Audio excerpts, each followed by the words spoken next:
us live now to Gaza City, a media conference happening there. The security apparatus's headquarters over the duration of 3 hours using warplanes, namely fighter jets F-16. And in the face of this ferocious Zionist massacre, we in the Palestinian government reiterate the following. First, the government with pride and dignity eulogize all the martyrs who fell victims, namely the chief of the police, Tawfiq Jabr, and Colonel Ismail al-Jabari, the chief of protection and security apparatus, and hundreds of others who were martyred and wounded. Second, the massacre perpetrated by Israel aims clearly at denting the resolve of the Palestinian people and directing a blow to their heart. However, our resolve cannot be dented and our resolution cannot be shaken. We will continue our struggle in absolute fortitude and steadfastness, targeting the Palestinian security and police apparatuses proves the occupation's aim to shake the security in Gaza Strip, targeting the security forces. These forces were formed away from their eyes or hands. We put the blame and responsibility on the Zionist occupation and its government for all the consequences of this massacre, on the ground and politically. And we reiterate our people's rights and the right of the Palestinian factions to resist and defend our people with all conceivable means. Fifth, we call the Arab states to adopt a decisive position in the face of this ferocious Zionist massacre, and our people cannot accept the mere statement of condemnation, while today we are offering our bloods and dead bodies. We reiterate that the regional partners should live up to their responsibility towards the incidents taking place in Gaza, and certain regional parties cannot be relieved from the responsibility of the bloodshed of today.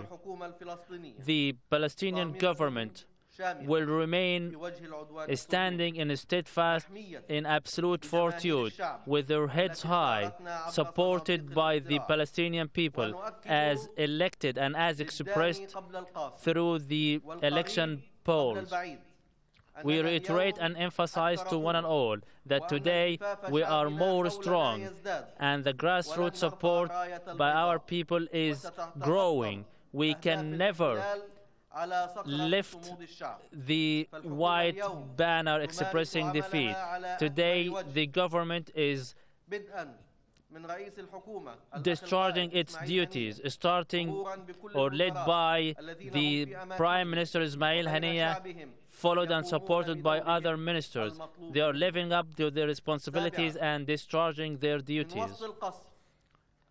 Amid this heavy bombardment and from under the rubble and among the dead bodies, we clearly state that we renew our commitment and adherence to our established principles and rights. We can never give up. We can never surrender. We can never offer any political concession. We cannot waive an inch or a single right of our people, and we reiterate our rejection of the conditions laid down by the quartet, nor shall we recognize the legitimacy of the occupation. We call all the Arab and Muslim states and all the honest people in the world to voice out their opinion. Our people pins high hopes on you. We call upon all the mass media to take their lenses and microphones to this massacre, namely the Arab mass media, and we make clear that their support to our people by word and picture is the least that can be offered.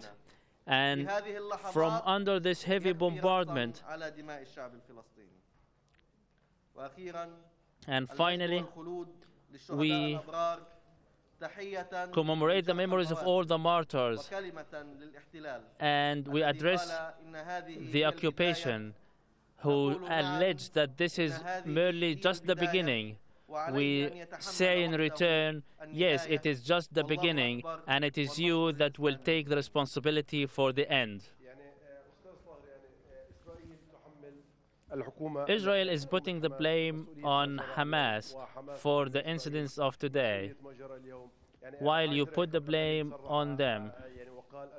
A spokesman of the Israeli army said that Hamas and the government are to be blamed. Who is to take the blame directly?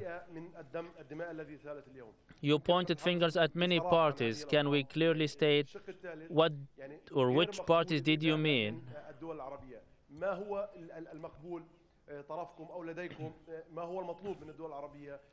In other words, what do you call on the Arab states for?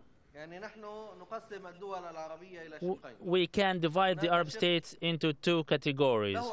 One category who have diplomatic relations with the Israeli occupation, and they always stated that these relations are meant to serve the Palestinian people and to rescue the Palestinian people. And these diplomatic relations can be taken advantage of at the time of crisis. Today, they are at stake. How can you prove that these relations are beneficiary to the Palestinian people? We address all the Arab states. We tell them, you are holding very powerful tools. You can exercise pressures on the international community to break the silence. We cannot accept the mere condemnation from the Security Council or the United Nations. We are people under occupation, enslaved by the siege. We cannot accept in any event the silence of the international community.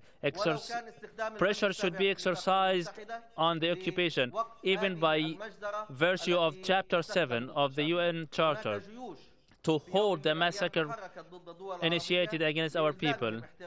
Many armies have mobilized to oblige certain parties to abide by the international law. Our nation is at test. Second, we hold the Israeli forces responsible for the massacre of today. As they claimed, it is just the beginning.